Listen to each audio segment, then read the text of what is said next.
Hello, hello. Happy lunch break. Here we go. Everything's working. So I'll give you some time to jump on to find me on all the platforms. Today's topic will be I'm bad at everything. I hear this so often, like I'm not talented, I'm really bad at this, I'm bad at all of this.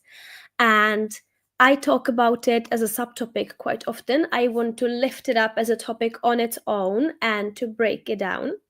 So that's going to be today's. To give you a few minutes to jump on, and who's all already here, you can write to me in the comments where you are watching from and what you're hoping to learn today, just so that we warm up a little bit.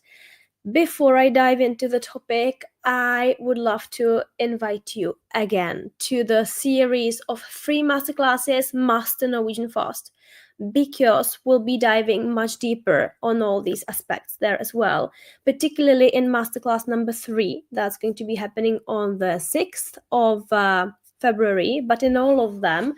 And first disclosure, I'll start posting about it today, running up towards the masterclasses, but a full disclosure of the 3 topics that we'll be going through, or the 3 areas that we'll be covering in the 3 masterclasses. So on day 1, on the 30th of January, that's when we kick off, we'll have the topic, the misconception that is costing you years of frustration. So the biggest misalignment that so many people have in their learning that really is costing you years on years because you're doing the wrong thing and expecting it to work, and it's never gonna work, and it's just so frustrating, and it frustrates me even more than anybody else because I can see it.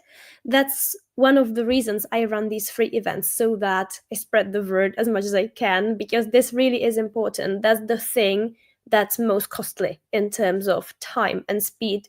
So that's going to be day 1. On day 2, we'll be looking at the missing piece that makes you spin in circles. So once we lay the foundation and you understand where the problem has been that's been blocking you for, sometimes it really is years, then we'll be having a look at some techniques, and I'll be touching on that again today, but much deeper in the masterclass number 2. That's on the 3rd of February. And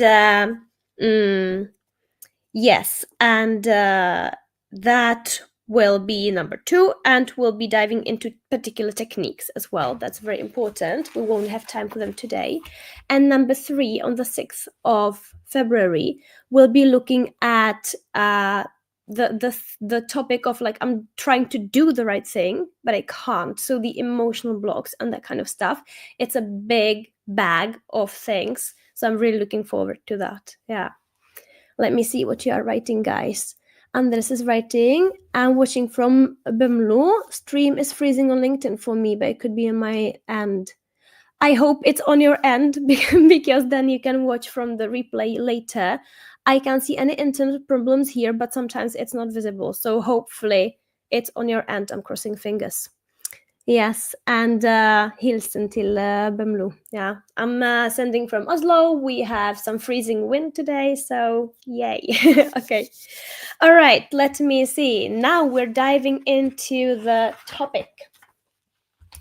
So I have divided this into 2 parts. I'm going to have a look at the technical side of it, and that at the emotional side of it. In my view, these 2 are equally important. Sometimes it really is the emotional side that's blocking everything up and where the problem lies, because you can be trying all kinds of techniques, and if your mindset is off, or if your emotional alignment is really off, you don't believe you can do it, it feels wrong, then any setback will be much deeper for you, and it's going to be more difficult. So to me, these are equally important. Sometimes even the emotional side comes first. But let's go into the technical side first, because it tends to be a bit easier to explain. So let's go there first. So last week I was here talking about shyness, and I was saying the description of being shy, I am so shy to speak. The main problem with this is that it's inaccurate. And the problem with I'm bad at everything is very similar. This is such an inaccurate and vague description. So when you say this, when you utter this, what I hear is there is a problem somewhere.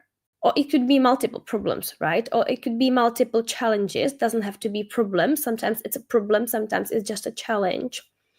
And you are frustrated. It's been going for some time. That's what I hear when people tell me I'm really bad at like everything. So what I hear there is the frustration on top of the fact that there clearly are some blocks or some problems to be solved, right?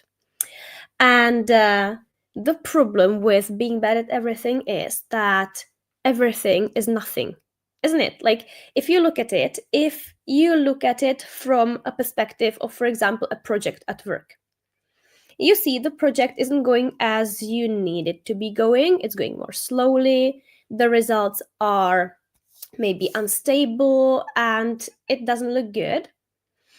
Do you go to your boss and say, it looks like we are bad at everything with the project, that it's not working, and I think it's because we're really bad at the project? I don't think you would do that, right? As a team leader, for example, you would be much more analytical, ask the people, like, okay, so what is it we are struggling with here? Is it that we need more input? Is it that we don't have enough time? Is it that we are prioritizing the wrong thing? You would be much more analytical before you would even go to your boss to report, right? But if it's Norwegian, we take it so personally so often, and we fall into this I'm so stupid trap, because I'm bad at everything is another way of saying like I'm so stupid, is that kind of vibe. And when we do that, there is no way for us to fix it. And like I was talking about last time, and like I'll be talking about in the master classes as well from a different perspective, this plays a lot on our identity, and that's difficult because everything that pertains to our identities is more solid, right? It's more difficult to move. It's our underlying beliefs. It's not the facts we see, it's the way we interpret any facts. It's like the glasses we put on.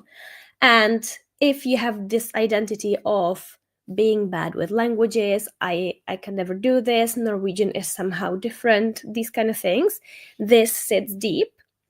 So what this does is you're looking at a complex problem and you feel that it's hopeless. But what you need to be doing is to become more analytical and more realistic and give up the identity of being bad at it. And then you can look at it with new eyes, without the glasses, and say, all right, so there are probably things I'm good at. There are things I'm okay at, and there are the problems. There are the bottlenecks that I need to fix, that I need to focus on. And sometimes is the transfer into speaking. We'll be dealing with that particular one in masterclass number 2 in depth. I'll be sharing my favorite technique to bridging that particular gap. Sometimes it could be that I have a massive emotional block when it comes to grammar. So every time somebody tries to correct my grammar, I kind of short circuit and panic internally. And it sounds kind of funny when I explain it like this, but this happens to so many people. And it happens to me when I see a new interface. I'm trying to do something on my computer and they change the interface. I need to do it very quickly. And I'm like, woo, and I start panicking inside of me.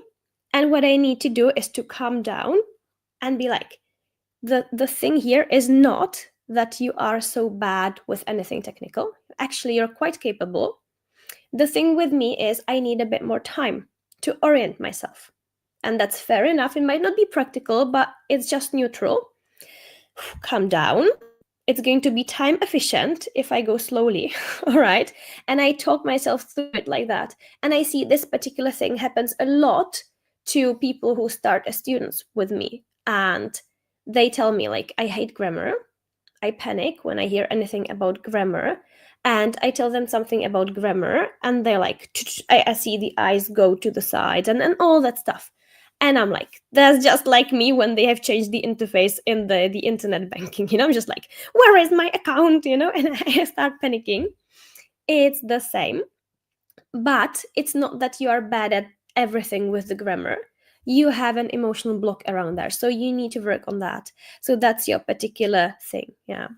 So I think it's becoming clear that being bad at everything, even though it might sound humble, it might sound like you're being realistic, is actually very far from realistic, and it's very far from the accurate description that you need to make in order to figure out what it actually is that you are bad at or that you have learning potential in. Yeah. Like for me, the thing I'm bad at in a way is that I'm slow to orient myself. And all right, I'm not gonna fix that by panicking. It's going to get 4 times as bad. Yeah. But that's the only thing I'm actually bad at with technology, is that I kind of panic when I see it quickly. But if I calm down and I set aside time to do that, I can do, like, I can perform as the average does, right? Maybe even slightly above when I get used to the software. So it's like my students' grammar. Yeah, the problem is something, but if you say the problem is everything, you can never figure out what it actually is. So that's one thing. Think of the analogy with the project at work. Yeah, you can't go and report to your boss that the team is bad at everything. It doesn't work. You need to figure out what you are struggling with. Then this feeds into another piece of the technical side, and that is learning. Learning anything, but learning languages in our situation. Learning languages is closing the gap between where you are and where you want to go. That's the definition of learning that I like to be using. So learning, of course, can be more diffuse than that, but strategic learning, right, is closing the gap between where you are now and where you want to be. Where you want to be, that's another problem that we can discuss another time, that many people tell me, I want to learn Norwegian, but they don't have a clear idea of what the goal looks like actually. What is it? Do you want perfect accent? Do you want to become like a native?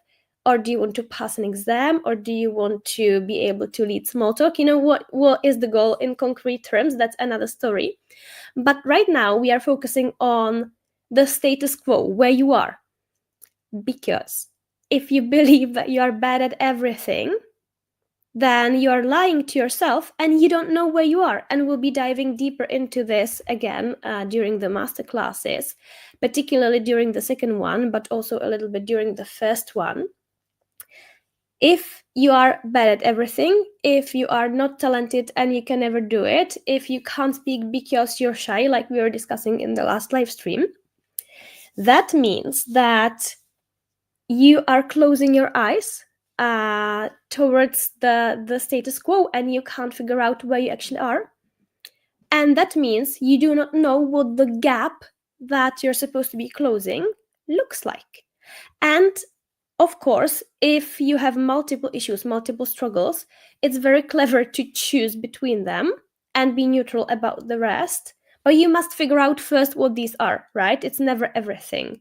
And you must figure out what you are good at or what you are average at, more or less. It doesn't have to be precise, but to get the idea, to map where you are, because this will, again, give you some material to work with. If you know that, for example, I'm strong with vocabulary, and then I struggle with grammar precision in speaking, or I'm very strong in reading, I struggle to transfer it into writing, whatever like that. If you know this makes you very much better equipped, let's say, to see the gaps, see the concrete gaps, and then you can plan for bridging them. And bridging the gaps, sometimes it's beneficial to have a teacher with you, sometimes it's beneficial to join a group, to have accountability, to have the possibility to ask questions and all that. But if you join a course, you don't know where you are, and your goal is to quote unquote learn Norwegian, then you don't know what you're working on. And that's not targeted, that's not time efficient, and it's going to be bringing you back down because you feel like you're failing, even though you aren't, or you just set the wrong goal or no goal at all. And when you don't set any goal at all, then it's a bit like, okay, I achieved something, but I could have achieved something else, so I failed anyhow, you know? So it's not going to be efficient. So I hope that this makes sense. Yeah. Also, like I was saying, you can't split yourself in too many pieces. You can't kind of smøre deg selv for tynt in a way, like spread yourself too thin.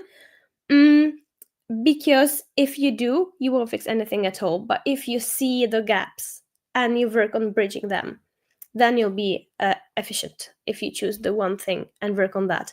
By the way, I ran a live stream 2 weeks ago, probably it was, about picking your weakest point and making it into your strongest point.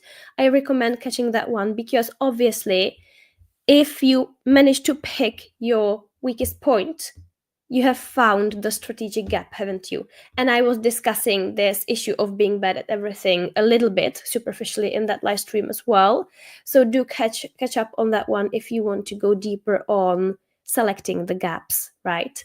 But definitely also join the masterclasses, because that will be live together on Google Meet in a call, and you can ask all the questions and all that, and we'll have the opportunity to go much deeper. All right, now I'll go to the emotional side of things, and I want to encourage you guys, if you have any questions at all, if you have any comments, any agreements or disagreements, anything you would like me to clarify or go a little deeper on now, write in the comments, whichever platform you are watching. If the technology is working well, I should see everything in here on my streaming thing, so I can handle these during the live stream.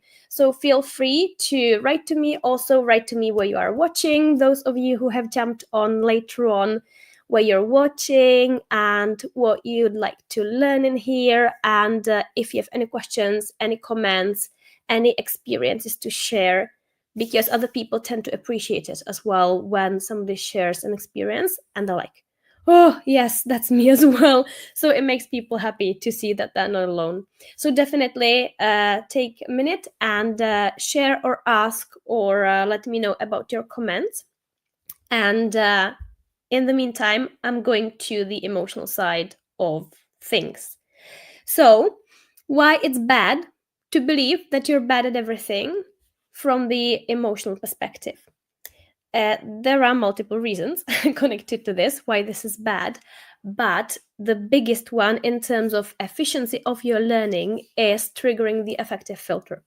And again, we'll be discussing the affective filter in masterclass number 3 in great detail. I'll be explaining all of this and how this works and all the emotions that can trigger it and all this stuff. But in a nutshell, the affective filter is basically an emotional state that kind of raises up in you when you get triggered emotionally with negative emotions. And in this case, if you fall into the I'm bad at this trap, I can't do it because I'm bad at all of this, I'm hopeless, I'm stupid, la la la la la, I would argue that the strongest emotion that arises there alongside with frustration would be shame. Shame is really difficult to handle, especially for adults, especially for adults in high performing jobs where you're used to performing and people lean on you for experience and this kind of stuff. You're used to being competent or seen as competent, and suddenly the Norwegian thing doesn't seem to be going your way, right? You feel like a child. So these kind of emotions, what they do is they raise the affective filter up, and what the affective filter does to you is it essentially blocks your brain and you can't learn efficiently. So you're sitting on that course, but you're not learning properly, you're not taking in, you're listening to the listening exercises, but you're panicking, you don't think you can do it, and that prevents you from focusing properly the way you need, and it prevents you from remembering the stuff and being able to integrate it and use it later. So that's the affective filter in a nutshell. And when you have negative beliefs of yourself, such as I'm bad at everything here, so I can't make it, and it's not even useful to be analyzing this, because like what would I find? I would find that I truly am bad at everything, and you are spinning in this circle. You are activating all these negative emotions and beliefs about yourself, and this in turn is activating the affective filter, which in turn is preventing you from learning efficiently, it's not like it always prevents you, right? It's a scale, and it depends on the on the strength of your emotions, but it's not making it any easier. It's making it harder, less efficient. And when you start panicking completely, then it's a complete stop. Yeah, but it's on a scale, and in any case, you don't want it. It's not efficient, and it's not pleasant either. It makes the learning experience unpleasant. It makes failure much more probable, and it's a self-fulfilling prophecy in this way, if you see the reasoning behind that. Yeah, so that's one very, very important reason why believing that you're bad at everything is actually preventing you from learning efficiently, because it activates the affective filter. Another piece here is, of course, that it makes you spin in a downward spiral in terms of your self-confidence. And that's another one. Low self-confidence also triggers the affective filter, and it also is a self-fulfilling prophecy. But the point I want to get at here with it is that it makes you feel worse about yourself, and in itself, you don't want this, do you? Because it lowers the quality of your life, and it can undermine your kind of self picture or your self confidence in other areas of your life as well. When it kind of starts to spread, like, well, if I'm so hopeless with this, then surely this or that, because the Norwegian thing is connected in towards more things in your environment and possibly at your workplace. Yeah, but we should go the other way, and taking from the areas where you are confident, where you can do it, where you do believe in yourself, where you are able to be analytical and have a clear vision and analyze what it actually is. You don't fall into the trap of being bad at everything. Borrow from there, rather than letting the Norwegian thing spill over into areas of your life where you're actually good at everything. Yeah, which is the same thing. You're not good at everything ever, but it's at least more positive. It helps you towards learning more if you believe that, even though it's not accurate. But believing the negative side is going to drag you down. So rather than having the Norwegian thing spill into other areas of your life, look into these other areas of your life for inspiration and take it with you and be like, okay, if this was a work project, how would I proceed? I would first lay it out in front of me. I would analyze it, right? I would do this, this, this. I wouldn't just think that it's because I'm hopeless. All right, I'm going to have a look at your comments, guys. And this is writing. It certainly helps to narrow down specific aspects of learning Norwegian to those areas that need more effort. In my case, it has been text structure for the B2 written test and grammatical concordance. This last piece has been more complex than anticipated, and it's a big part of passing that part of the test.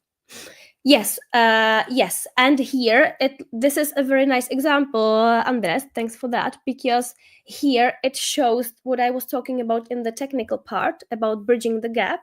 Here you have a clear goal, right? You want to pass the B2, and you have identified that the written test is the problematic piece. That's the main goal. And as a sub goal or as a sub thing within the writing, you know that you've struggled with the grammatical accuracy and the text structure. Yeah, exactly. And text structure, you can be very, very goal oriented with that and practice that and create different templates for yourself that you can fill in with ideas and really practice, right? This goes quite fast. And you can also observe good examples. That goes very fast if you highlight in the good examples that they give themselves. The Confident Norwegian nettside, they have examples with good structure as well. And the grammar, that's a bit more tricky, just like your writing. Just on the sideline, for the B2, definitely the criteria are relatively high for the grammar to be good, but you're still allowed to make mistakes. So I think it's worth discussing this with a teacher who's experienced in grading for level, to have them assess, like, okay, this is not perfect. obviously, but would this level of accuracy be enough to pass the B2? Obviously, many people running for the exam want actually to get as good as they can and pass the exam as a side product. And then, of course, you want to get as good as you can and riding on the motivation that the exam date kind of gives you externally. But it's good to know, like, okay, I'm working as hard as I can to be on the safe side and to gain as much as I can from this for my future Norwegian as well. But it's good to know that this is approximately the measure that passes the exam for you. Yeah, because you're not required to have spotless grammar in B2, but you are required to show good command. And that means that you show variation. It's kind of mostly right. And they are able to see that you've kind of heard about these concepts, so you can apply them most of the times. But most of the times can be, say, 70%, something like that, of the times. And it could pass the exam, right? It depends on what it is, of course. And it depends also on how relevant it is for understanding. If you cause a misunderstanding in your text with the grammar thing on B2, that's gonna fail you, of course. But if it's minor stuff and it doesn't cause comprehension problems, you can get away with relatively a lot, even if it's B2. Yeah, but this is a very nice example. Yeah, thanks for that. Right, let me see. Right, that's that. All right, guys, I think I can call it a day today. I'll make a summary for you so that it's easier to remember what we've been through. And if you come up with any questions, comments, anything after I'm finished, you can still write to me now. And if you come up with anything when I'm finished, I'll respond to in writing later. I'm gonna see it. So we were talking about the technical side of being quote unquote bad at everything. And I said that the main problem with it is that it's so inaccurate and it's so vague and it plays on your identity and it makes you believe that it is so. And that prevents you from looking for and identifying the real problems that it would be strategic to solve. And you can look for solutions when you know what the solutions are for. And as Andres was writing, like, it's really good to have the goal, have the concrete goal and know what it is, narrow down on that, especially if you're on a timeline, like for the exam. And at the same time, the thing I was saying before, you need to map where you are, because if you think you're bad at everything, you will never figure out where you are and you will never identify the gap that you are closing. So that's the biggest technical problem with it. And then the emotional side of it triggers the affective filter and makes your learning more inefficient, which becomes a self-fulfilling prophecy, which drags your self-confidence down as a learner, which again triggers the affective filter. So the emotional side, even though I'm explaining it quickly, it can take longer to actually fix, because this relates to our beliefs and they sit deep and we are reluctant to see them. A funny story at the end. I remember one of my high school teachers, when he came into our classroom where we'd been sitting the whole day, and it was smelly in there, right? As it tends to be. And he was like, "Open the window, you guys. It's stinking here." And we were like, "No, I don't know. It's cold outside. We don't want to open the window," right? And he would say, "Yeah, I see. It's stinky, but it's warm here, isn't it?" And we're like, "Yeah, stinky but warm." And this is exactly the thing with stepping out of our comfort zone, isn't it? We like to say that we're bad at everything because it's so familiar. And what's familiar is comfortable, even if it's not comfortable in other aspects, but it's so known, it feels like your favorite socks in a way. And when we are to agree to what I'm saying and be like, all right, it's not true that I'm bad at everything. I actually have options. I just have to map it out. I have to see that I am good at some of these things. You need to step out of this. You need to take off your comfy socks, right? You need to open the window it will stop being stinky, but it will be cold for a while, you know what I mean. So I think this is the main reason why people keep repeating that they are bad at everything, that they can't do it. Why would people be doing that? If they want to do it, I want to do it, but I'm going around telling everybody that I'm different because I can't, because I'm bad at it, because I don't have the talent. Yeah. And I really don't want to make fun of this because I know it all too well from other areas of my life. But the point is, it's warm in here, but it's stinky. So we need to go and open the window. We need to get real. Yeah. So a little story at the end so that it helps you remember the point. Yeah. And I repeat the invitation because that's very important. Do register for the free series of transformational masterclasses, Master Norwegian Fast. If you haven't already, the link is in the description, or if you can't find it, drop me a message, drop me a comment, I'll share it with you. It's going to start next Thursday in exactly a week. So next Thursday there won't be any live stream. I'll be prepping for the masterclass. It's going to be in the afternoon, 4:30, 16:30. The start for all of them will be 16:30. Count with approximately an hour. I'll do the training for like 45 minutes, an hour, and then I will open up for questions every time. So we'll get maybe half an hour of questions. So count with around an hour of teaching and then maybe half an hour of Q&A. But you can, of course, ask questions in between as well. So do register for that. The first masterclass will be about what language learning is and what is the misconception that makes you lose years of spinning in circles and thinking it's you and your talents and whatever, when actually it's the learning methods you've been using.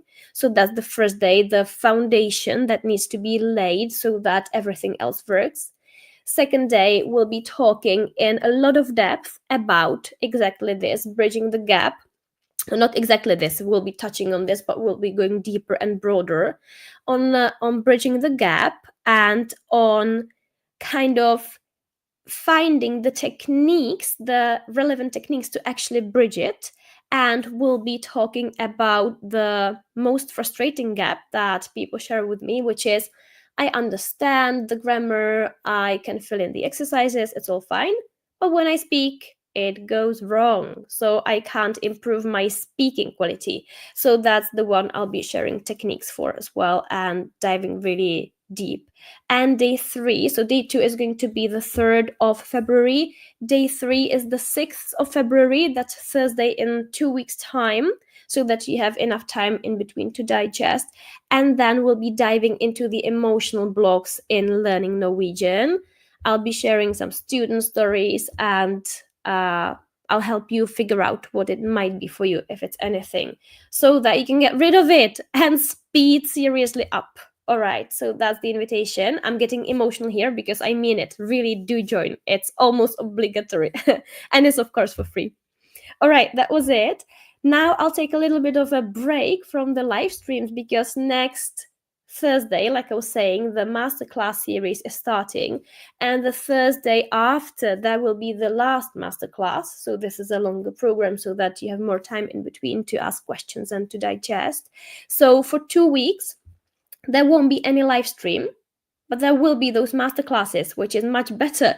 So do come. It's just a bit more intimate. It's on Google Meet. It's not a broadcast to everybody. It's just for the people who have registered. So do come, do register, and I'll see you next Thursday at 16:30, and then the Monday after, and then the Thursday after, same time every time. All right. Ha det bra. Have a nice weekend when that comes along, and vi ses på torsdag in the masterclass. Ha det bra. See you.